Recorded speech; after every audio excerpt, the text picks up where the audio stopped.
பெருமானார் ஸல்லல்லாஹு அலைஹி வஸல்லம் அவர்கள் இப்போ சபையில் சஹாபாக்கள்லாம் கூட்டியிருக்கிறாங்க. அப்போ சொன்னாங்க, இந்த இப்போ ஒருத்தர் வருவார் பாருங்க, எப்படி இப்போ ஒருத்தர் வருவார், அவரை வந்து சொர்க்கம் தேடிட்டு இருக்கு அப்படின்னா, அவரே சொர்க்கம் தேடுகிறது, அவர் சொர்க்கவாதி, அவரை பார்த்துக்கங்க அப்படின்னாங்க.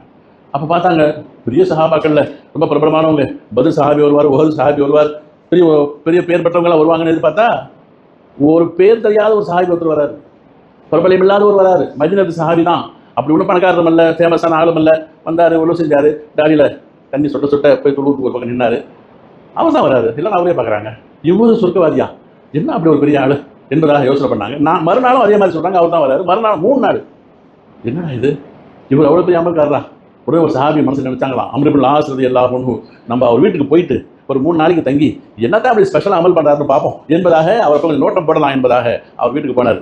மாதிரி எங்கள் வீட்டில் கொஞ்சம் தங்கத்துக்கு இடம் சரியில்லை, கஷ்டமாக இருக்கிறேன், சாப்பாடுலாம் சிரமமாக இருக்குது, ஒரு 3 நாளைக்கு விருந்தாளி அவங்க வீட்டில் இருக்குவான்னு கேட்டேன். தாராளமாக இருங்களேன். அப்போ 2 பேரும் தங்கினாங்க, வேலை வரைக்கும் சாப்பிட்டாங்க, தொழுவ போனாங்க, வந்தாங்க. இரவு நேரத்தில் கவனித்து பார்த்தா ராத்திரிக்கெல்லாம் தொழுவார் போடுறது, அவர் ராத்திரிக்கெல்லாம் தொழுவ மாதிரியும் தெரியல, ஸ்பெஷலாக எந்த அமலும் இல்லை, இவர் மட்டும் அவர் இருக்கிறாரு, அவர் மட்டும் இவர் இருக்கிறார். பின்ன எப்படி சொன்னாங்க இவரை வந்து ரசூலுல்லாஹ் சொர்க்கவாதின்ட்டு? ஏதாவது ஒரு விசேஷமான அமல் இருக்கணுமா இல்லையா? அப்போ அவர்கிட்ட நிறைய கேட்டாங்க. நான் வந்து உங்கள்கிட்ட சும்மா ஒரு பகானாவுக்காக சொல்லித்தான் விருந்தாளியாக வந்தேன், நீங்கள் ஏதோ ஸ்பெஷலாக அமல் செய்வீங்க போல, ஏதோ உங்களை சொர்க்கவாதி ரசூலுல்லாஹ் 3 நாள் சொல்லிட்டாங்க, என்ன உங்கள்கிட்ட இருக்கக்கூடிய அமல்னு கேட்கும் பொழுது, ஏன்ட்டு அப்படி ஒன்றும் விசேஷமாக இல்லையே, நீங்களாம் தீரமாக தான் வேலை தொழுவேன், ராத்திரிக்கெல்லாம் தூங்குவேன், முன்கூட்டி எழுந்திரிச்சு கொஞ்சம் தஹஜ்ஜத் தொழுவேன், வேறு ஒன்றும் இல்லையே.